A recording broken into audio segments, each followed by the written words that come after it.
Hello, guys. Welcome back to another episode here on European Confessions.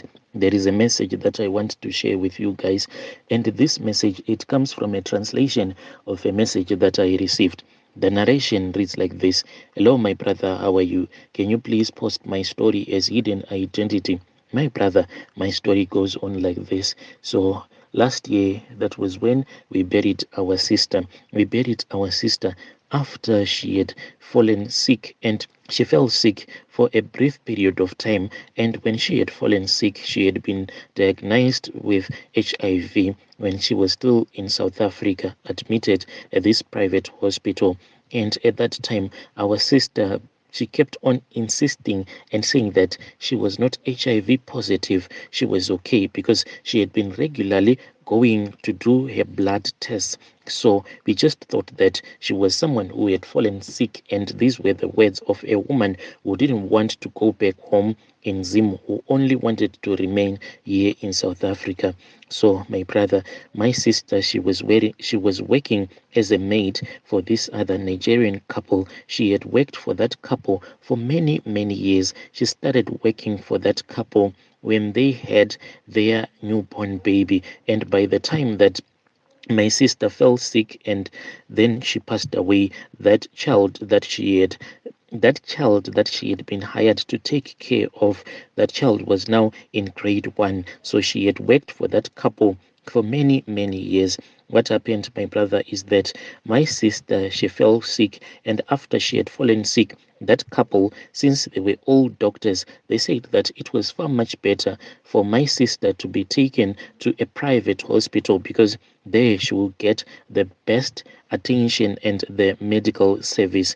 So they sacrificed themselves. So what actually happened is that these people, they were the ones that were responsible for paying for all of the bills. My brother, the day that I saw the money that they had paid so that my sister can stay in that private hospital just for a few days, it was a lot of money that me and my family, we could have never been able to pay off that bill. But they just said that this was their appreciation that they want to give to our sister, since she had worked for them for a very long time. But after that, one day, that was when they said that we had to make a plan. They asked us if we wanted to take our sister back home to Zim, since it was a little bit expensive for her to keep on staying in that private hospital, and they didn't want her to go to the government hospital. They said that it was far much better if my sister can be taken back home.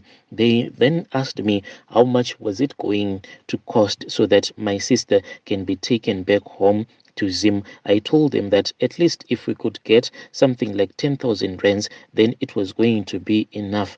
Then that man said that he was going to speak with his wife, and after he had spoken with his wife, he was going to tell me what they had decided. The following day, then he called me and he told me that they had decided to bless my sister, since my sister, when she was working for them, she was a faithful maid. So they wanted to give her a package for the years that she had worked for them. They ended up giving us money that was equivalent to 18,000 rands. That was the money that we used to carry our sick sister from South Africa, going with her back to Zim. Our sister had fallen so sick she could not even walk or sit properly. So for us to use the bus coming from South Africa going to Zim, it was not even possible. We had to look for those people that are called Umalaija, those ones that use single kept bakkies. So we looked for a mattress, and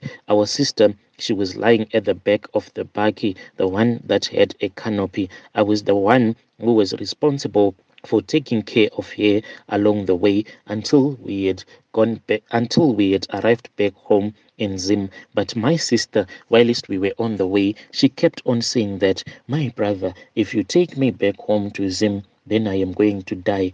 Please do not take me home to Zim. Please let me remain here in South Africa, because I do not want to die yet. But when someone is sick, you can just think that anything that they will tell you, it does not make any sense. We forced our sister and we finally arrived back home. When we arrived back home, we then took our sister, because we wanted her to be given those ARVs, the ones not from South Africa, but the ones from Zim, since she will be staying permanently for now in Zim. So we then took her to the hospital, and my sister, she got so sick and she was admitted in the hospital. When my sister was admitted in the hospital, what we used to do as a family is that we would wait for all of our relatives that were staying in that area to come back from work. Then we would go and visit her in the late visitation hours. So there was this other day, my brother, I don't know, it was like I heard a voice that told me, and that voice, when it spoke with me, it said, go and visit your mother's child. So I didn't tell any of my relatives. I just went alone. And when I went to the hospital where my sister was admitted, it was during the morning visitation, and I went into the hospital. When I went into the hospital, I was surprised because I saw that my sister, she had recovered. She was actually sitting on her bed and she was talking. And when she saw me, she was really excited, and she told me that she had recovered, and the only thing that she wanted right now was to eat a lot of food and to be and she wanted to eat a lot of bananas. She said that if you had brought me 10 bananas, I was going to eat them all up. And after I had eaten those 10 bananas, I was going to recover. It is very unfortunate that you didn't bring me those 10 bananas. I showed her the bananas that I had bought at the hospital gate, even though they were not 10, because as far as I knew, my sister could not eat anymore. I don't know what was happening to her. Whenever she would try to eat, then she would start vomiting. So I had only bought those few bananas, considering the fact that she was really sick. She could not eat anymore. My sister took those bananas that I had bought for her and she started eating. Even the nurse who knew my sister, when she walked into that room in which my sister was admitted into, she was even surprised, and she said, indeed, I have seen that God is great, because the way that you were sick, now you have recovered. God is amazing.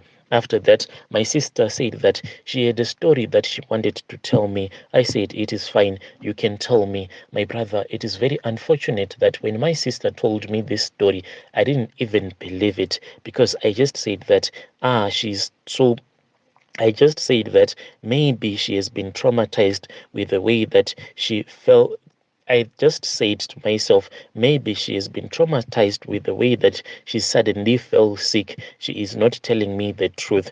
This is just a story that has been made up by someone who is very sick. My sister said that when she was working for that Nigerian couple, one day they had all gone out and she was all alone in the house, and there was something that made her to go into their bedroom, even though she was not allowed to be in their bedroom. When she went to their bedroom, she found out that the door was opened, so she wanted to see who had opened the bedroom door, yet she was all alone in that house. When she went into the bedroom, my sister said that the creature or the person that was standing in that bedroom had wings on his back, and these wings, my sister said that they were not like your angelic wings, like the ones that we see in some pictures that have been drawn depicting angels. But she said that the wings that this creature or this man had were not your normal wings, but it was like the wings, these are the bird that is called a bat. Those wings were the type of wings that this creature had. After that, that was when that man or the creature just disappeared.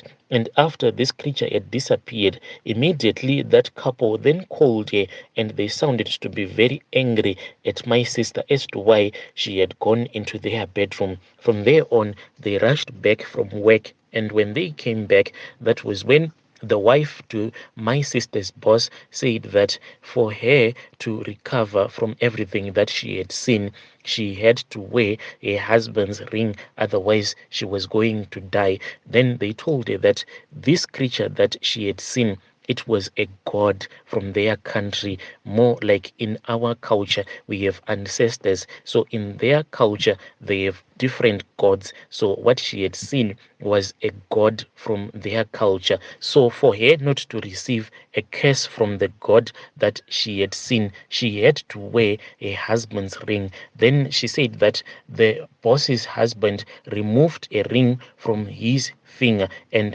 he placed it on my sister's finger, and they told her that she was supposed to wear that ring. So when my sister wore that ring, she said that she felt a very strange cold entering into her body, and from there on she said that she kept on feeling this coldness that had entered into her body, just like when you are about to have flu, you can have some body aches and you will feel that there is a coldness that will be entering into your body. That was what my sister was feeling at that time. From there on, my sister fell so sick. That was when her bosses took her into that private hospital, name hidden. Whilst she was in that private hospital, she was diagnosed with HIV and she was put on medication. But until the day that she died, my sister kept on insisting and saying that, my brother, I am not HIV positive, because regularly she said that she had been going to do some blood test. My brother, my sister, after she had told me this story, so I just thought that my sister was not telling me the truth. But after that, my sister, she then passed away. Since she passed away in the city, we had to make some plans so that we can take her body back to the village. Along the way, my brother, a lot of things kept on happening that we didn't even understand. Like the car that was carrying a coffin kept on breaking down, but we managed to reach the village. Then we buried him.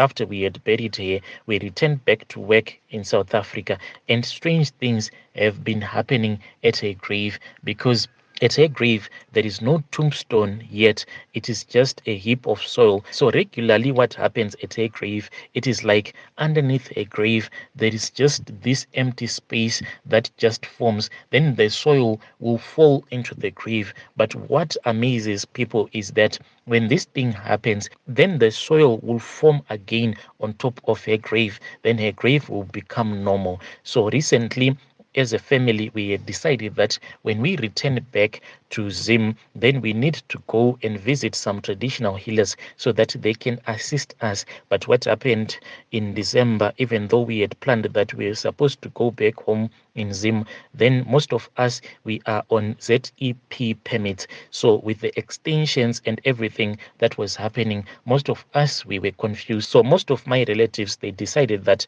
we will not go back home in December for the holidays, because we wanted to know what the status was going to be like. And this thing, my brother, that is happening whenever we have a discussion about our late sister, we just feel lazy, because it is per our custom. If something like that happens on a grave of your relative, you are supposed to visit a traditional healer so that you can consult, so that you can know what killed your sister. But we just feel lazy. Whenever we discuss about this issue, we just say, we will do it another time. This is my story, my brother.